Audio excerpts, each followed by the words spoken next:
How to make mind map. Before knowing this, let's know first what is mind map. Mind map helps students to note down only the most important information using keywords and then make connection between facts and ideas visually, keeping all of your topics thought together on one sheet.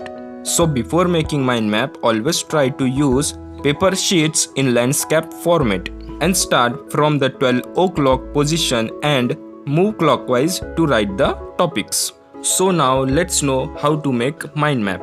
So our step first is write your topics or idea in the center. Use a colorful image or symbol to represent the topic or idea in the center. Second step is think of the main points related to the topic. Each point of the idea or topic can become a branch of the mind map, and keywords on that topic can be used to make the branch longer. Step third is use color. Each point of the idea can be showcased in a color, and branches under each point can carry the same color. Fourth step is style. Let there be flow. Flow typically is showcased with thick lines at the center and thin lines further out. You can also draw your images.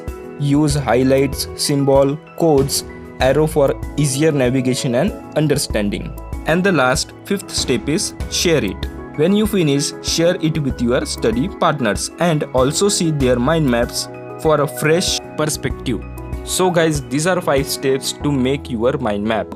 So hope guys you like this video. If you have any doubt, then please comment below. And for more study tips and self-development videos, please subscribe to this channel. And thanks for watching. Take care and goodbye.